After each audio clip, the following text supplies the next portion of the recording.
ইমামতি করা তাদের জন্য কষ্টকর হয়ে গেছে, কারণ সকলের মন জয় করা সম্ভব কি বলে? ইমামতি কইরা সকল এলাকাবাসী সবাইকে মন জয় করবে, এটা কখনো সম্ভব না। আমার মনে হয় যদি একজন ফেরেশতাকে নিয়োগ দেওয়া হয় মসজিদের মুসাল্লায় তারা নামাজ পড়াবে, সপ্তাহখানিক গেলেই ভুল ধরবে। কি বলে? সারা দেশ ঘুরে ঘুরে দেখতেছি না, দেখতেছি তো ফেরেশতাকে ভুল করবে কেন? আপনি যখন মসজিদে আইছেন, বয়ান শুনতেছেন, ফেরেশতা বয়ান করতেছে, আপনি হঠাৎ করে উঠে গেলেন, এই এদিকে, ফেরেশতা ডাক দিব, কি ব্যাপার? পানির পিপাসায় মনটা এত কষ্ট লাগতেছে, একটু পানি পান করে। কিসের পানি পান করা? কারণ ফেরেশতা পানি পান করা বুঝে না, খাবার দাবার বুঝে না। বসো, কোনো পানি পান করা নাই। 2 দিন পরে দেখবেন বৈশা বৈশা কি ইমাম সাহেব রাখলাম, পানি পান করা বুঝে না, সমালোচনা শুরু হয়ে যায়। এই জন্য প্রত্যেকটা জায়গায় সবার মন জয় করা সম্ভব না।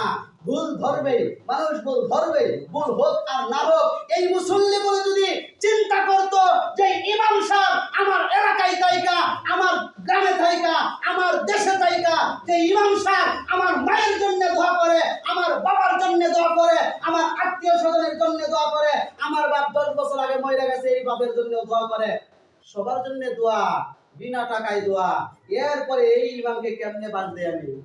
কি বলেন? কেমনে দে? চিন্তা আছে আমাদের ভিতরে?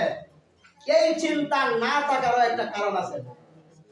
যে ইমাম আপনার জন্য, আপনার এলাকার জন্য, আপনার ঘরের জন্য, আপনার ভাইয়ের শান্তির জন্য, ঘরে শান্তির জন্য, আপনার সন্তান নামাজি হওয়ার জন্য, আপনার ছেলে নামাজি হওয়ার জন্য, আপনার মেয়ে নামাজি হওয়ার জন্য, আপনার সংসারে যেন শান্তি আসে, এই জন্য এত দোয়া করে, এরপরেও কেন ইমামরে বাড়তে জানেন? ইসলাম সম্পর্কে অজ্ঞ হওয়ার কারণে, ইসলাম সম্পর্কে অজ্ঞ থাকার কারণে, ইসলাম সম্পর্কে মূর্খ থাকার কারণে সে একটু চিন্তা করে না। সে একটু চিন্তা করে ইমাম না আমার জন্য দোয়া করে, সে একটু চিন্তা করে না আমি বিপদে পড়লে না ইমাম সাহেবের কাছে দোয়া চাই, সে একটু চিন্তা করে না আমি অসুস্থ হয়ে ইমামের কাছে না দোয়া চাই, মুসল্লিরা দোয়া করে, এই ইমামকে কেন আমি সমালোচনা করি? এজন্য সমালোচনা করা এত সহজ, পৃথিবীর জমিনে এত সহজ কোনো কাজই নাই। সবচেয়ে সহজ হলো সমালোচনা করা। এটার জন্য কোনো গুণ লাগে না, এটার জন্য মাদ্রাসায় পড়তে হয় না, এটার জন্য স্কুলে পড়তে হয় না, এটার জন্য তাবলীগ করতে হয় না, কিছুই করতে হয় না। সমালোচনা করা সবচেয়ে সহজ।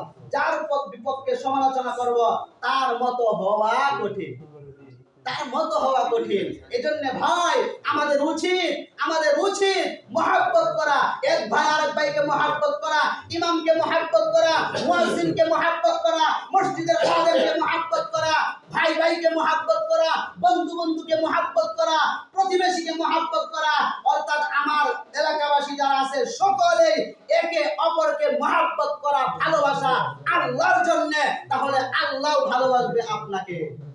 এজন্য ভাইরা আমার, আমাদের মুহাব্বত অন্তরে থাকতে হবে একমাত্র আল্লাহকে খুশি করবার জন্য।